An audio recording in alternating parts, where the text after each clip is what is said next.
We are Rogue Media Sports. You haven't heard about the McCrispy yet? Well, then, you probably haven't heard the sweet silence after the first crispy bite either. Go try it for yourself to hear the best nut sound you've ever heard.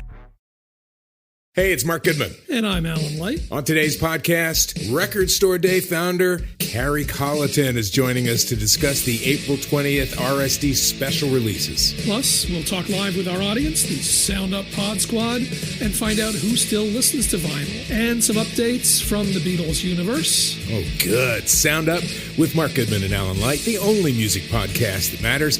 Get it on Pandora, Spotify, Apple Podcasts, or wherever you get your podcasts. It is time for another edition of the Doomsday podcast, and very fortunate to be coming to you tonight as we tape this just hours after the game, just a couple hours after the game, and Ed Werder has been able to not only attend the ball game, sat out there in the stands, a rare thing for Ed Werder. In fact, he's worked so long covering the NFL, something like this has not happened. It's been many, many years, and Ed, I want you to put a number on that for me, but I do want to tell people where we are, coming to you from Frito Nation Productions. He does a wonderful job, Mark Frito Friedman, and this is the Doomsday Podcast. We got a lot to get to in this one, including Jerry Jones bullying Roger Goodell and basically saying, as long as this is going on, we're going to jam you up on this contract extension. Ed has details on that, but Ed, your first visit to an NFL game, sort of as a fan. Now, I hesitate to say that because I promise you didn't have any Denver or Cowboys gear on out there going crazy, but you did have your wife with you. You sat out in the stands. You bought your tickets. You got your parking pass. What was your experience like? Yeah, this was my first NFL game as a fan since 1972 when my father took my brother and I to see what proved to be a significant, historic game during the only perfect season in NFL history. Bob Greasy broke his ankle as we watched from the stands against the Chargers. And you're right. So this was my first NFL game. It's a weird experience because, you know, I've been trained over time to be objective and professional and, you know, behave accordingly at games. And that's perfectly acceptable and even expected when you're in the press box. But it makes you seem kind of odd when you're sitting out in the stands surrounded by passionate fans on both sides. And some of them recognize you, and they're trying to determine if you're for their team or for the other team. So they're trying to provoke a response that you have no intention of ever giving them. So it's a weird experience. And then, of course, we endured a 62-minute rain delay. Ooh. And I think this was really unfair. You know, it started raining big drops. And so while I was watching the game, my wife, Jill, sitting beside me, said, why don't I go to the pro shop and get us a couple of ponchos? And I said, that's a great idea. So she grabs $20 and grabs the bag. And I said, you might want to take more than that. She said, I'm not paying more than that. I said, well, you come back with 2 ponchos. I don't care what it costs. So she comes back. We put these ponchos on. They're only $5 a piece, as it turns out. Nice. But then we no sooner get these things on to protect us against the rain and look like some of the smartest people among the 75,000 in the stands, subject to the random developments of nature. And what happens? They force us out of the seats and into the concourse where we're covered. I should get a full refund. Why should I pay for ponchos if you're not going to let me sit in the rain now? Well, the sun did come out, so when you come back out in your poncho. Now, for folks, we'll figure out how to put this on the Doomsday Podcast page, pictures of Ed in his poncho at the ball game. And I bet that was a strange thing for fans out there who recognized you as your usual place down on the field before games, doing those reports for ESPN. They wondered, oh my gosh, Ed Werder's up here sitting. What's he up to? Were there some encounters with fans? Were they kind? Were they appreciative to kind of see you out among the common folks? There were some double takes. Some people definitely recognized me. I think the goatee sort of makes you infinitely recognizable. Like, whereas before, people might think that I look like somebody. They see me in public and they think that's me and they Google me. But now kind of very few people have the goatee and the glasses. So that kind of is a dead giveaway. But yes, they were very kind. They asked me to take some pictures with them. I was more than happy to accommodate them. except Dan Graziano. I didn't take a picture with him. He was working the game for ESPN. Yes. But yeah, it was fun. We bought our tickets, so I didn't compromise my professionalism or my objectivity, which I mentioned previously. And Peter King, our friend at the Monday Morning Quarterback, asked me to send him a few observations, and the first one I sent him was observation number one: even when you're in the stands and you're sitting in the sunshine, and you notice the equipment managers from the Cowboys sideline rush into the locker room and come out with an armful of rain jackets for the coaching staff, it is going to rain. Get ready. And that's exactly what happened. Well, it's a power pack show, and it was a brutal effort and loss for the Dallas Cowboys out there. They lose 42-17. Frito, I believe before Ed's already fired up. You can feel the emotion in his voice. Before we break this down from every angle, play the music, sir.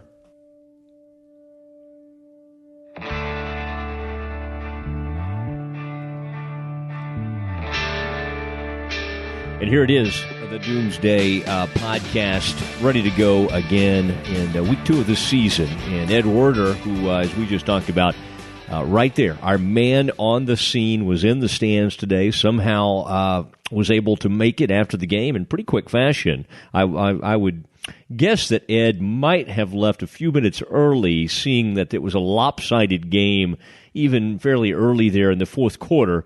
But Ed's made it back to a secure location and has a good line. Whatever we're talking to you on, Ed, you sound good. We'll let you know if there's anything that changes on that front, but you sound great.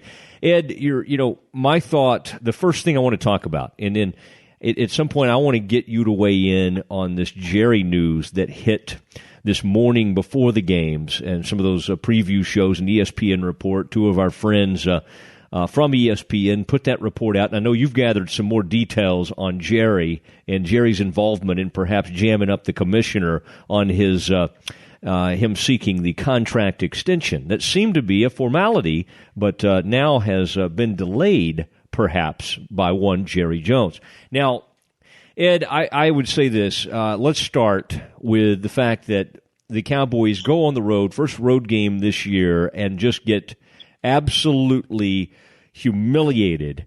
And I think, so much of the buildup to this season, and even in the season, has been all about Zeke Elliott. Let's start right there.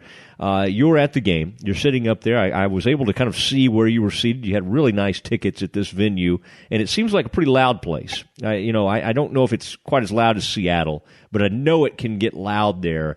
And Zeke from the start. Now, let's remember the offense, when the game was still somewhat competitive, was basically never on the field. I mean, it was 3 and out a lot of the time, and they weren't out there for that long because they really couldn't put anything together. But Zeke Elliott, this is really the first time. He was bottled up a little bit against the Giants in the first game of his career last season, only ran for about 50 yards. Ed, this was the first time we've ever seen him, as a guy who put up enormous yardage last year, just get completely shut down. From your view and looking at this, how alarmed should Cowboys fans be? Because, Ed, you've been driving. I'll just tell you on Twitter, on the Dallas Morning News website that I'm still writing for, people are reacting in a very vicious type manner. What was your read on what the Broncos were able to do against Zeke in that running game?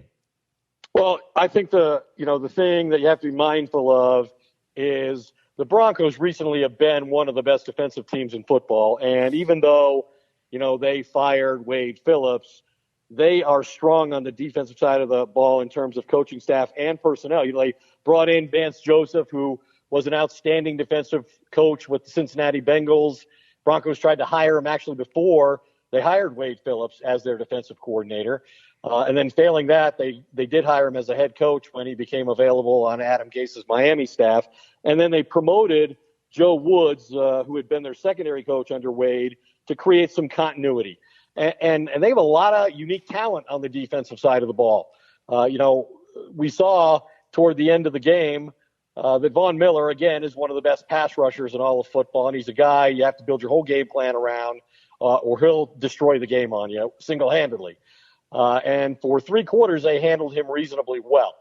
The part that I think that really came to bear for the Broncos is their unique secondary, the no-fly zone. They have Chris Harris, who's a great cover guy. They used him an awful lot in the slot on Cole Beasley to take away the guy that Dak relies heavily on in those third down situations to create mismatches the other way. And then they have Aqib Talib, who was able to handle Dez Bryant much of the day. Gave up a touchdown, also scored a touchdown on a 103-yard return late in the game. So I don't think there are a lot of teams that can thwart Dallas defensively like this team did, and to a certain degree like the Giants have done. They did it twice last year and almost as well in the season opener this year. They just got no offensive support. But this was the worst by far offensive performance of the Dak Zeke era. No question about it. 9 carries, 8 yards for Zeke Elliott, whose worst game you alluded to was his very first NFL game against the Giants. He had 51 yards. Dak Prescott, sets the interception streak for the NFL. Fewest interceptions in first 500 passing attempts, but throws 2 picks in this game, including his first pick six. So it was a bad game all around for the Cowboys, but I would not be overly concerned about that fact at the moment. I think they're going to redeem themselves. And next week, Arizona's a pretty good defensive team. They're not a good offensive team, so I think Dallas will probably figure something out there. But this was a bad game, and like Dak Prescott said after the game, when I play like that, we're not going to win very many games. And clearly, the Broncos forced the Cowboys to rely more on the quarterback than they like to. He was off, and I think he has the kind of confidence that he will be able to bounce back from this. But to watch this vaunted offensive line, and so much has been made about how, oh my gosh, the best in the NFL, and I do think it's for the most part a solid offensive line. But Ed, you saw and you experienced, and I don't know how much it had to do with crowd noise, how much it had to do with the lack of discipline. There were false start penalties. There was holding, of course. That didn't have anything to do with the sound in the stadium. There was a thought that going into this game, they were asking the Cowboys about, are you ready to do silent count, that kind of thing. And all the Cowboys to a man were, and this was talked about in the Fox broadcast today, well, Dak has so much poise that won't impact him, having to go to silent count. You being there in that stadium and sort of seeing how the crowd was reacting and all, do you feel like that noise got to the Cowboys and affected them, and then even was maybe part of why Dak had such a miserable day, especially by his standards of his great rookie season? Well, I think there's a reason that the Broncos have won 19 of their last 20 games at home and have one of the best records in the NFL at home over the last 10 years. And that's because the crowd does become a factor in the game. And you could definitely sense that where I was sitting. In a lot of stadiums in the NFL, the fans get more engaged when their team has the ball. And in Denver, because of their significant defensive history, the Orange Crush, the no-fly zone most recently, really they won that last Super Bowl with the best defense in football. They get more engaged when the team's on defense, and they know that can be a negative influence for the opposing team, and they were. But I could see that, I think I mentioned this, Joe Woods, a defensive coordinator, had told me last week one of the things we've worked on with our defensive packages is to make it harder for quarterbacks to operate against us at the line of scrimmage. And that's what Dak was trying to do. And I think it's definitely possible that the offensive line does not get off the ball as well, as fast, and as coordinated a fashion as it would under better circumstances, either at home or in a venue that's noise is not as big a factor as it is here. But yeah, I mean, the Cowboys were out of the game early and out of sync and, behind, and that's just not their formula. I mean, their formula is not to have Zeke Elliott run the ball 9 times and Dak Prescott to throw 50 passes. And that's what happened in this game. They got behind, and they wound up having to put, their second preferred method of moving the football, the passing game, up against what the Broncos do best, defend the pass with a pass rush like Von Miller and, a pretty strong secondary that still has 3 of the 4 members of the no-fly zone back there. So I just think that it was a bunch of factors that came into play. Noise was certainly a part of it. definitely interrupted the Cowboys' ability to execute, and they just were not themselves, and they didn't get the chance to play the game the way they wanted to play it. Do you feel like that Roger Goodell had reached out to the Broncos in that defense and basically said, I can't get an injunction or this week. Can you help me enforce this suspension? Do you think? Well, I think when you carry 9 times for 8 yards, I think Jerry will now campaign to have the league consider this Zeke's first game under suspension. Jerry, since he wasn't much of a factor anyway, let's let this one count as game 1 of the 6-game suspension. I think he could make a convincing argument on that. It was you talk about futility. I was trying to think as I was writing about this game afterwards, and I know you've been reflecting on it, of the Garrett era.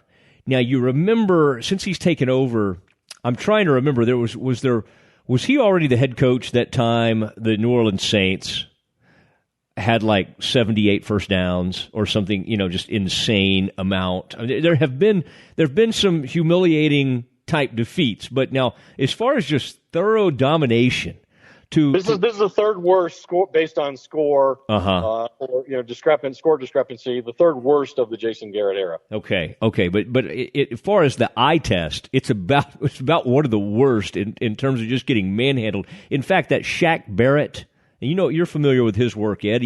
Former Colorado State player from up in your part of the country, and it was funny. I kept getting. Because it was 48 and 58, I kept thinking, wait, is that Vaughn? And no, I'd be like, oh, no, that's Shaq. And yeah, they do look similar. They were like both racing in there. And then, of course, you have Wolf, who's been around there for a little bit. And then who's the other guy they brought in? Pekka? How do we say? Is that how we say his name? The interior defensive lineman. My goodness, yeah, the man with the great hair. He was jamming everything up. So it was domination. That was a nice little back and forth going on between Talib, the man from Richardson Berkner High School here in the Dallas area, against, and that's where Frito, that's where our producer went, by the way, versus Dez. I thought there was some good back and forth going on there. Dez got him once. And then, of course, Talib late in the game pretty much said goodnight to the Cowboys.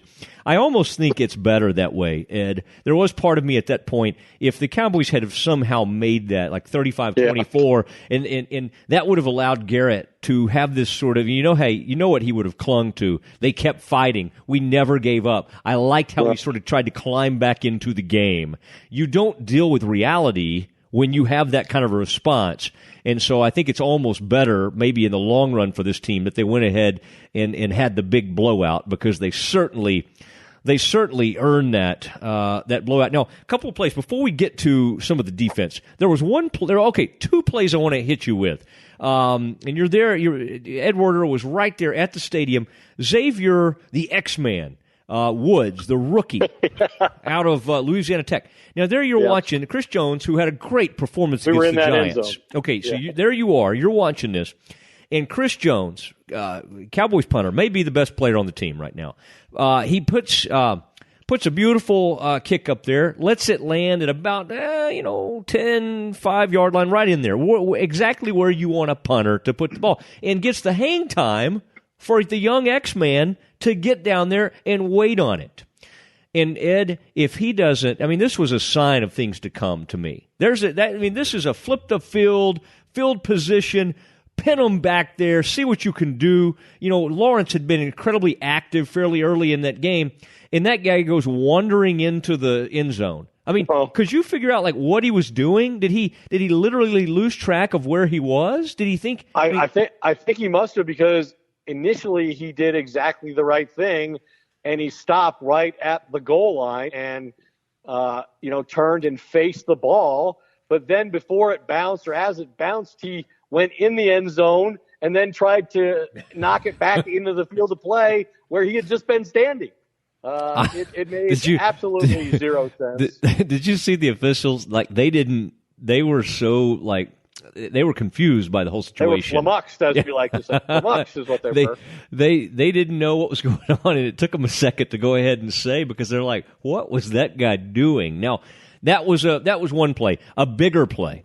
about 6:38 left in the first half. So we're there in the second quarter. You're back out there after the weather delay. You got your poncho, but now the sun's come back out. And the Cowboys are going to end up, McManus does go ahead and make that field goal. It's going to put them up 10-7. And Lawrence has been doing some good things. So we're going to hold him to a field goal there. And I think Lawrence had just got another sack. He'd had that nice defensive play, and so puts them back there. They got to attempt, I believe, about a 50-yard field goal, which McManus, as you do in that thin air, hits the field goal. Well, meanwhile, Lawrence is called for basically using leverage. It's a new point of emphasis by officials, using leverage of the opposing player to kind of hoist himself up into the air. And Ed, I don't know, if they were showing that much in the stadium, sometimes you can get good replays, but I don't know how much you got to see that one. It really looked like it didn't help him at all, and that ended up being a pretty significant play. It doesn't matter if it ended up in allowing him to block a kick or not. You cannot use another player to vault yourself into the backfield on a special teams kick.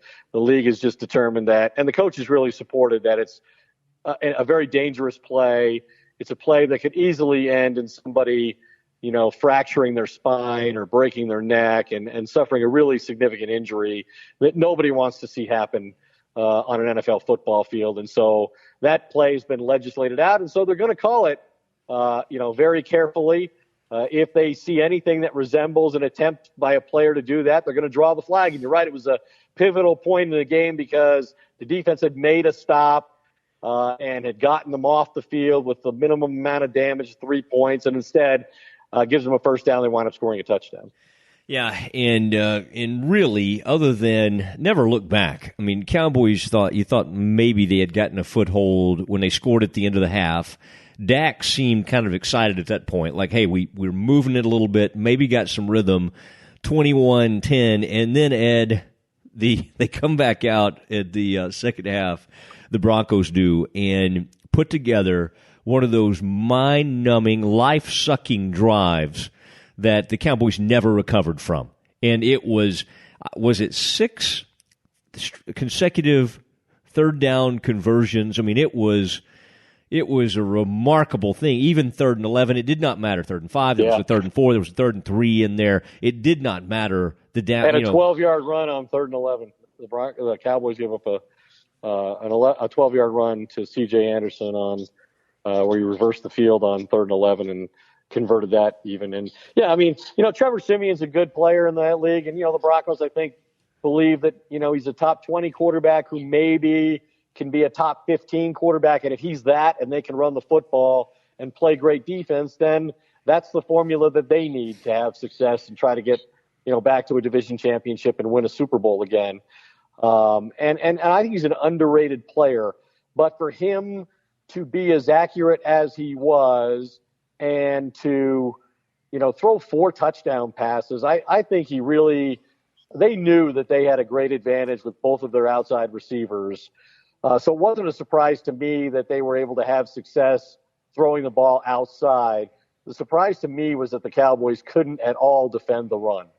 That C.J. Anderson had 118 yards rushing against a defense that, as bad as it was last year, never gave up a single 100-yard rushing game to an individual. And now week 2, they've done that in Denver. And I thought, for the most part, Denver's a team that was coming off a Monday night game and had a short week to prepare.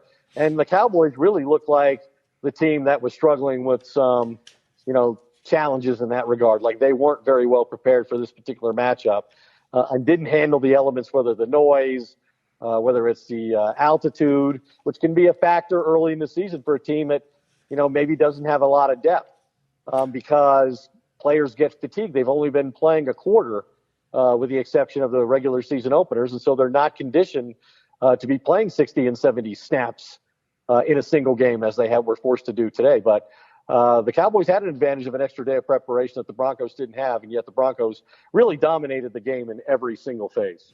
All right, I want to throw a theory by you, and I think there might be some genius to this, but you'll be the judge, and Frito can weigh in on this as well. I think if this has become, and maybe, Denver's always used this to their advantage. They put how much they're above sea level. They put that prominently up at the stadium, so players will think about this. Ed, I was trying to think, where was our highest point in Texas? But it occurs to me that the Cowboys could, if they ever have to do this again, and early in the season go play at Denver, and as Aikman said, well, they have soft camps now. All these teams have soft camps, and they're not ready for this type of altitude this early in the season. University of New Mexico, or maybe go to wherever New Mexico State is, up in Las Cruces. Ed, what do you think if the Cowboys spent the week of preparation at a higher altitude, actually conditioning their lungs and everything for the altitude to go play against a team that apparently almost never loses in the first 2 games of the season at home? I would say that they would probably think that's too disruptive to their players and their normalcy that coaches so covet, and they wouldn't want to put more emphasis and preparation into any one game than they would another. And for that very reason, I think that would be unappealing to Jason Garrett and the coaching staff. They rarely do things to that extreme in the NFL. You could have your whole camp in a place like that, but obviously they've never chosen to do that. And I think it's a real thing, first of all.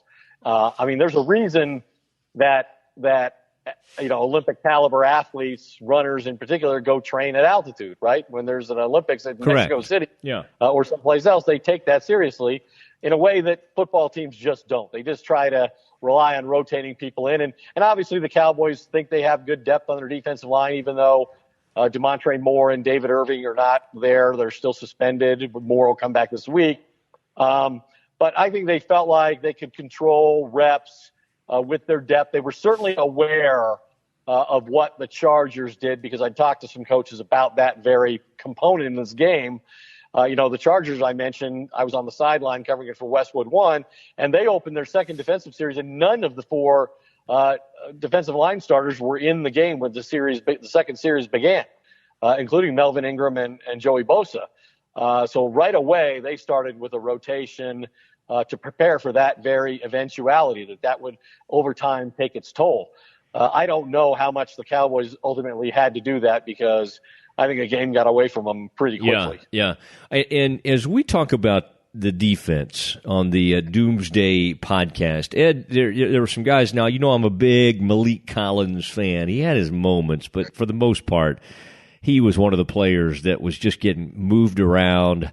The Cowboys they caught them in such wrong. I was kind of looking at Marinelli, and then I was watching the Cowboys, and they were doing a lot of, there was some movement right before the snap, and it was like wherever they moved, they would just basically move themselves out of the proper running lane. And, for instance, Taco Charlton against the run is a scary thing. I mean, they are moving him right on out of the picture. And then, unlike pretty much his whole career, Sean Lee was missing tackles today. It's a bad sign when he's missing tackles. Our buddy Jalen Smith also missing tackles. And then I have a problem with his safety. And I know he made one really nice play. And actually, I think he caused a fumble at one point as well on a special teams play on the kickoff. But so Jeff Heath does some nice things. But here's one thing that that really bothers me about Jeff Heath. Like, this is with some other safeties across the league. This man is not happy unless he is trying to deliver the greatest hit in any NFL game each week. And so he's always going for the explosive, jarring hit instead of just making the tackle. And that's a problem, because Anderson was running his tail off, and he was just bouncing off of those types of tackles, and it really hurt the Cowboys today on several fronts, that they were not wrapping up in tackling. Right. And I agree.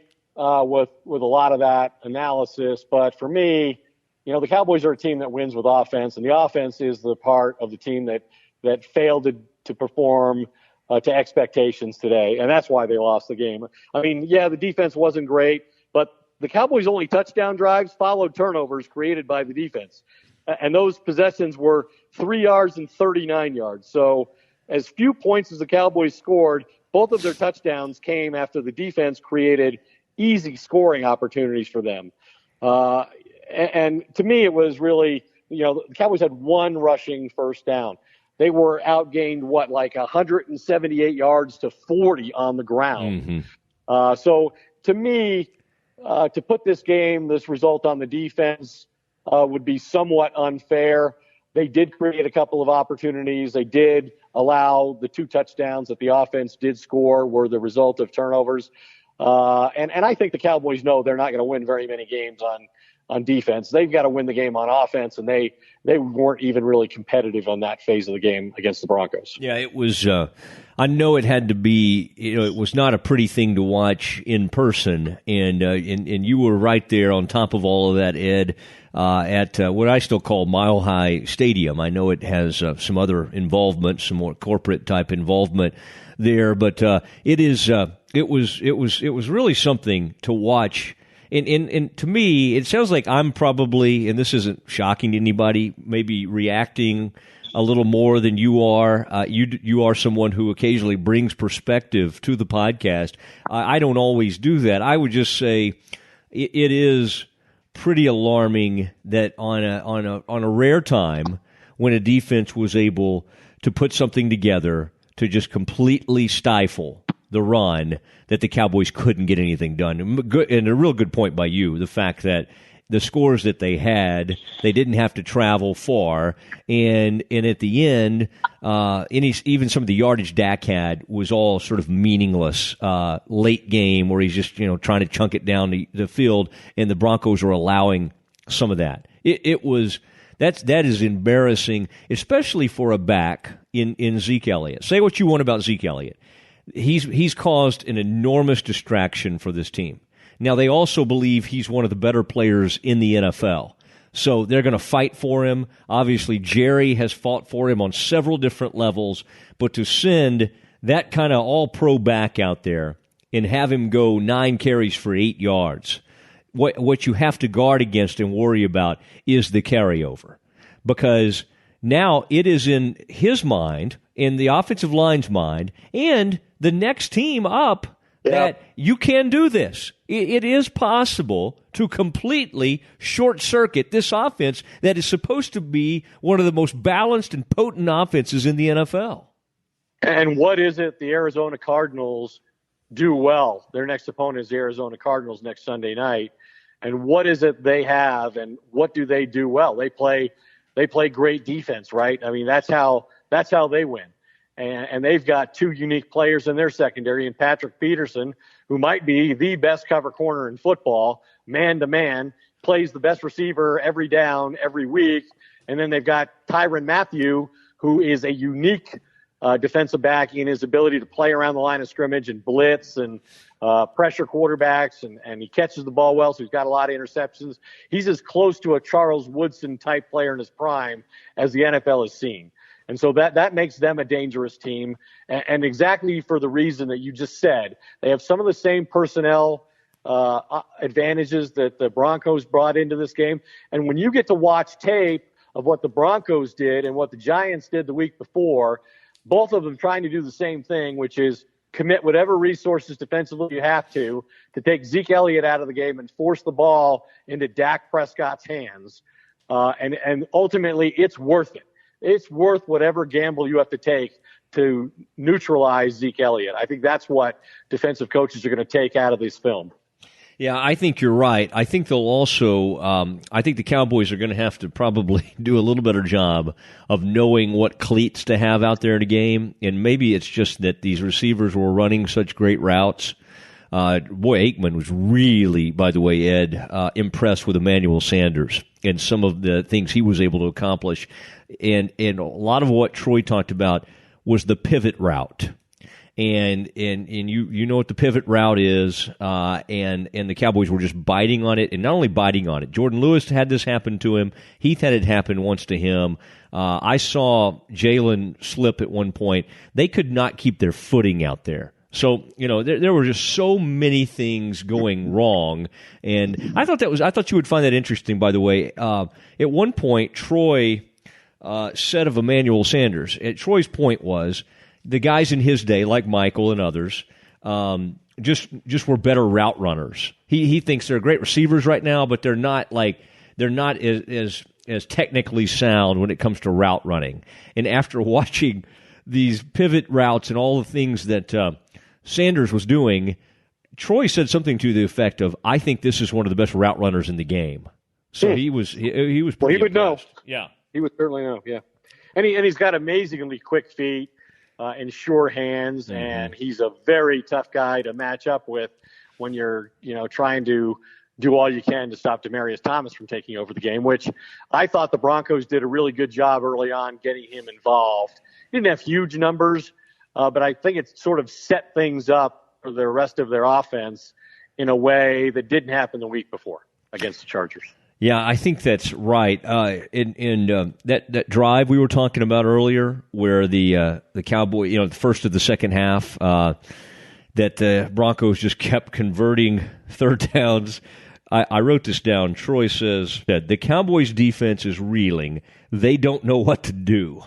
And it really, at that point, I thought it summed it up well. There was a very helpless feeling with, I think part of it is what you said, whether it was altitude or whatever. We've been out here too long. Like, we literally have no answers at this point. And there was not much that could be done. Now they're going to have to put this one behind them, and there's going to be a lot of negative stuff going around on a lot of different fronts. Now, Ed, this is something I wanted to get your take on. You saw the report this morning from our good friend Chris Mortensen and Adam Schefter, and it involved Jerry. And there were some comical parts of this to me. I think you've kind of done your due diligence and may even be able to provide some more of the inner workings. But basically, Jerry, in his, he and Roger Goodell are obviously not in a great place right now. There is in this, for our folks that don't realize this, there's something called the Compensation Committee. And so they make, suggestions and recommendations on what some of these big executives in the NFL should make. And they're the ones that are going to approve Roger Goodell's new contract extension. And a few weeks ago, there was a story that was about to happen. It was very close to happening. There is now, the report this morning was that Jerry has basically made himself the unofficial seventh member of this committee, and that Jerry thinks the offer on the table right now that was being discussed is ridiculous, that he makes too much, and he will try to let him make that back, but he needs to do it on an incentive-based program. By the way, I've had radio executives tell me that when they give me a big pay cut. We'll give you a chance to make this back. You just need to finish in first place for like 27 straight weeks. And I didn't, Ed, I don't want to break any news, but I wasn't able to accomplish that. After you've made some calls and have kind of dialed down on this story today, what have you learned? Well, the group of owners who have been charged with responsibility for negotiating an extension with Commissioner Roger Goodell includes and is led by Arthur Blank of the Falcons. The other members are Clark Hunt, Robert Kraft, John Mayer of the Giants, Bob McNair of the Texans, and Art Rooney, the second of the Steelers. Now, Jerry has become involved sort of as the representative of the other 26 who are otherwise not included here. Now, this happening obviously against the backdrop of him challenging very vigorously, even though he hasn't said much publicly, Roger Goodell's decision to suspend Zeke Elliott for 6 games. It creates the appearance that that's the reason that Jerry is now opposing this contract extension for Goodell.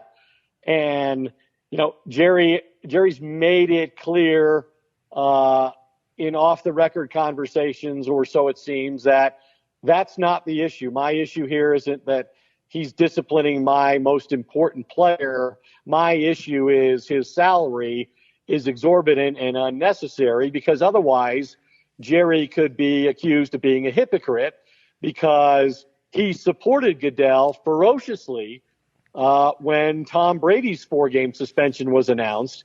And, Robert Kraft fought it, and even afterwards said he regrets that he trusted the NFL to be fair, because he felt ultimately they weren't. Mm-hmm. And now, obviously, Jerry does not feel that Roger Goodell is being fair in the punishment he's administering to Zeke Elliott based on the findings and the facts.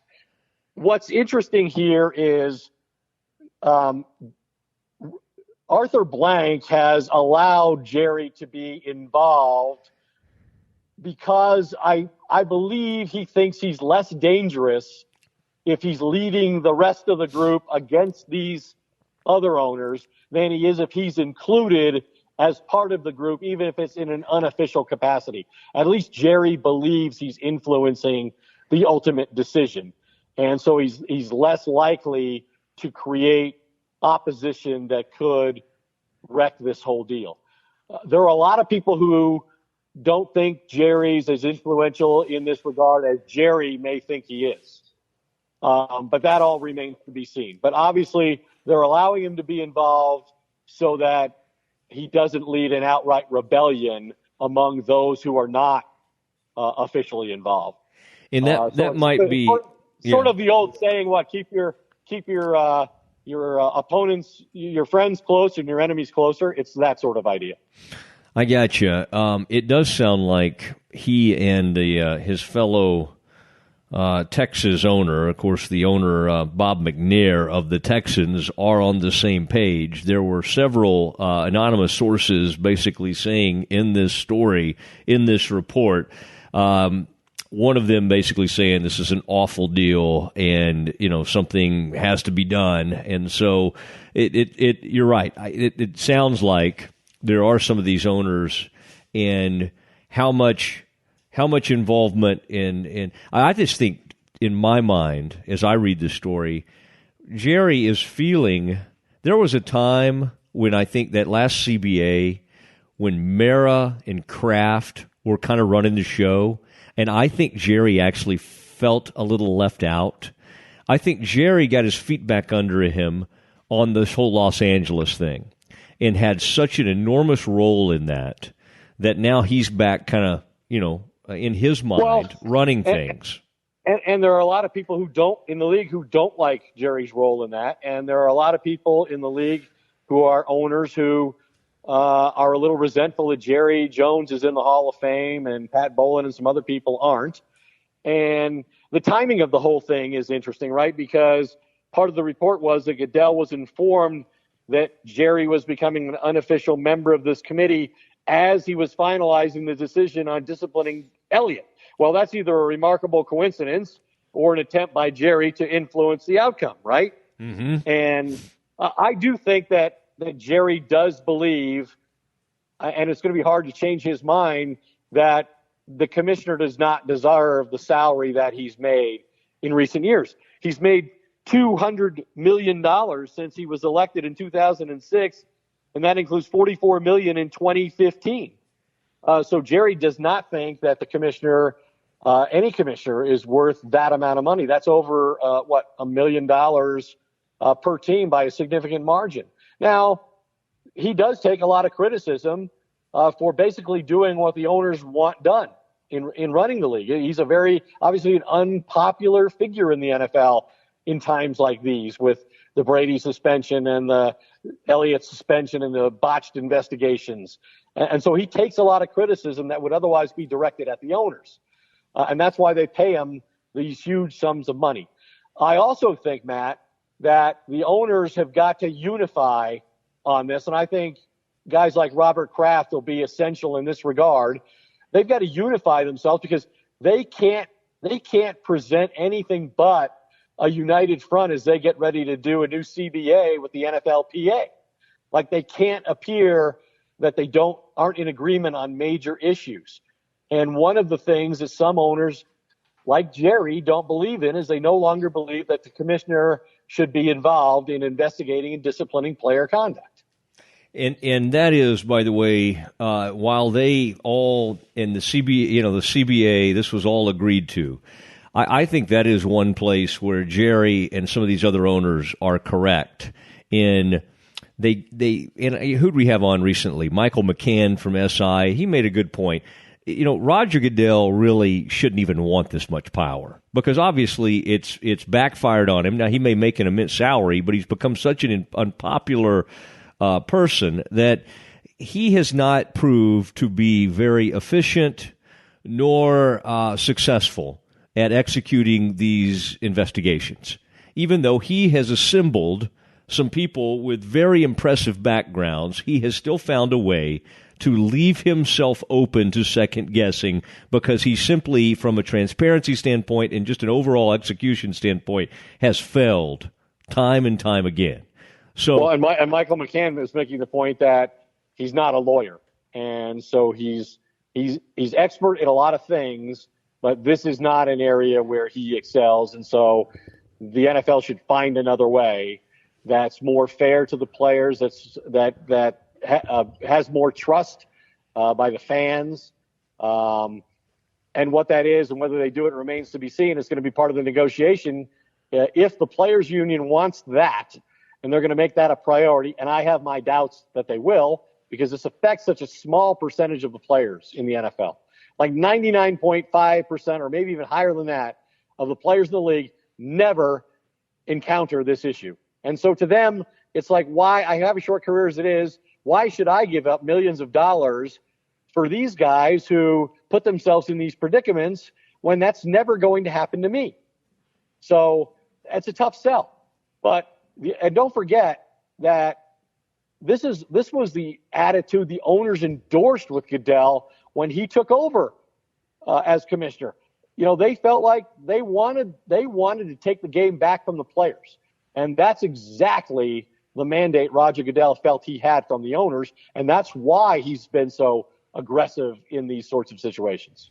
Is it time for the owners to all get together, put whatever money, I don't know what it costs these days. I did this years ago, but I don't know what it cost, and send Roger Goodell to law school?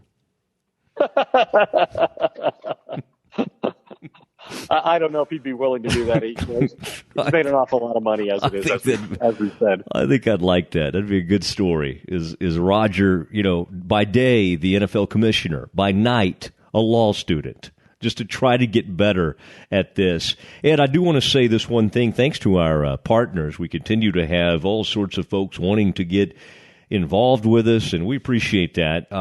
Harry's Razors. I talked to you about that last week, and I got a whole new shipment, and I got to get some out to your house, Ed, and I'll take care of you on this. I'll make sure I send you some out there. I don't want to hog all the razors.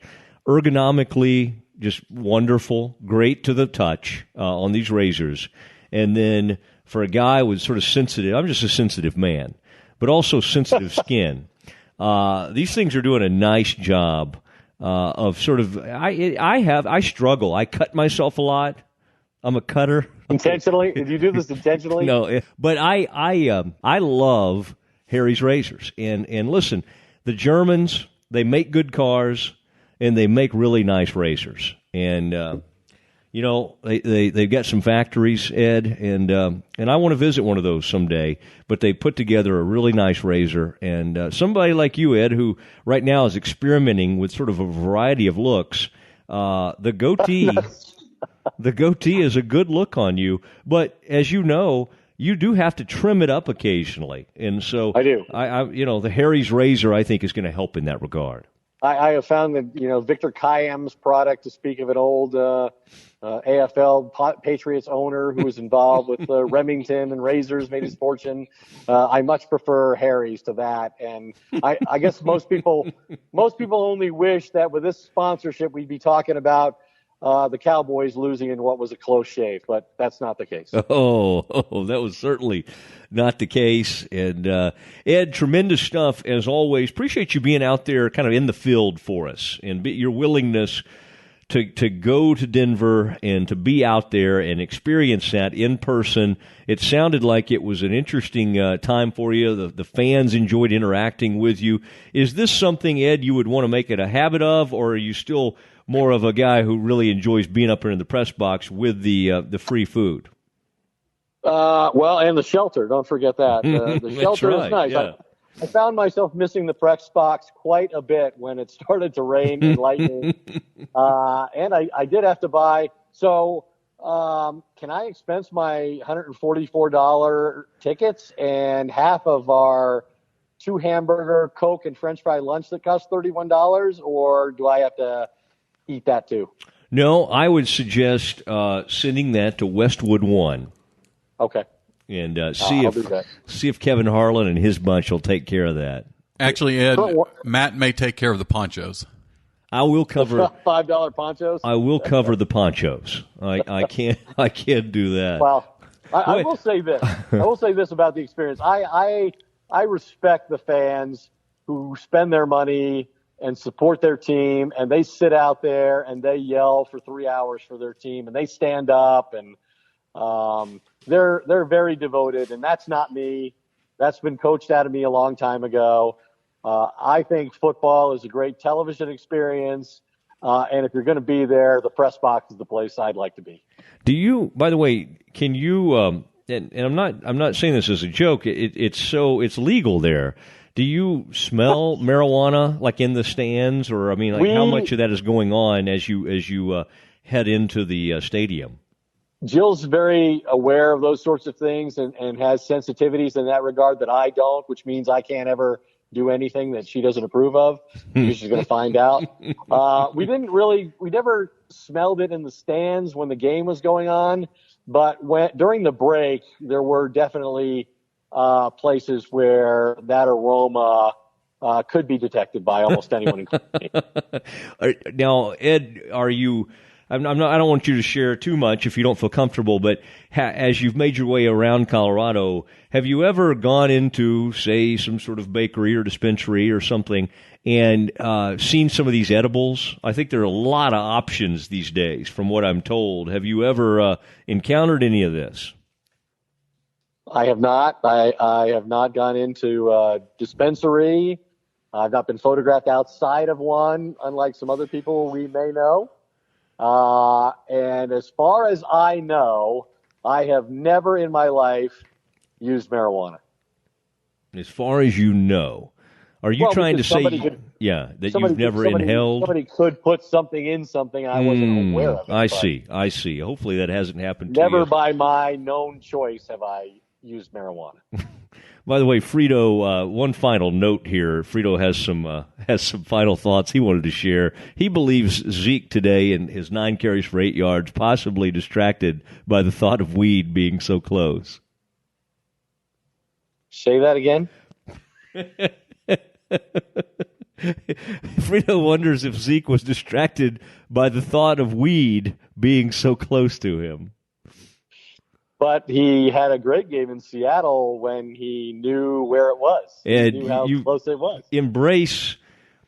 You did not embrace my recent religious humor involving Dean Blandino. Embrace Frito's marijuana jokes, please. I don't think in his present circumstance, Zeke Elliott needs to be accused of anything more than he already stands accused of. You think he already has enough issues? I think you're probably right, and they'll try to pick up the pieces, Ed, and we'll be ready to do this again. Anxious to get you back home with us in the greater Dallas area. But we appreciate everybody out there who has subscribed, more and more folks coming to the Doomsday podcast. Ed, one of the great things is, as I go around town, more and more people wanting to partner with us. And I think that is a good sign that folks want to be involved. And so we love our listeners, and there's so many different ways to do it. And you can subscribe for free, and whether you're Android, you can Google Play, Stitcher, all of that, or on iTunes or Apple Podcast, we call it. Subscribe for free, and I advise you to do that and become part of kind of the Doomsday family. I did want to say this. Chris Morris, our award-winning artist. Ed, I have told him at some point when he has time, and he doesn't have a lot of time, he is the artist, or he is the full-time illustrator for the Cleveland Plain Dealer. But I have asked him at some point, whether it be coffee mugs or T-shirts, to maybe start producing some That would be nice. some items. And I think for a very reasonable cost, we will make these available to our subscribers.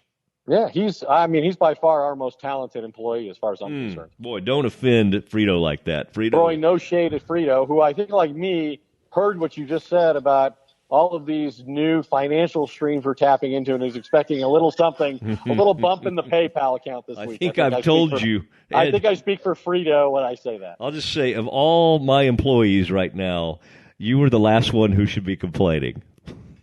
Are you saying I'm your highest paid employee? You're up there. But Frito is right there. It is neck and neck. Well, and that's as it should be. Yes. If you're asking. Yes. All right. Enjoyed Not it. the Frito part, the part about me. Exactly. All right. Be careful. Frito's on his own. Safe travels on the way home. Say goodnight to everyone. Good night, Ed. Good night, everyone. Good night. That was the Doomsday Podcast. We'll be back with you next week. Good night, everybody.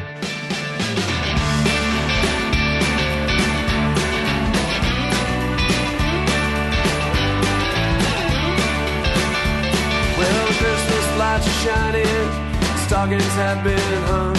You're praying for your daughter, lighting candles for your son. They're living in the city now, you don't see them anymore. This year will not be like the ones before. And the streets are all but empty, the bars have all shut down, and it's hard to find a friend inside this godforsaken town. That emptiness, it feels from your head down to your toes. I'm sorry, baby, that's just the way it goes. Once you were a young girl with lovers by the score, money by the handful, you never wanted more. But they tend to leave you as time has its way. They may leave behind little mouths to feed and raise. And the days go by so slowly when it used to go so fast. Whiskey does not taste as good when you only pour one glass. There's just no way of knowing which way the cold wind blows. I'm sorry, baby, that's just the way it goes.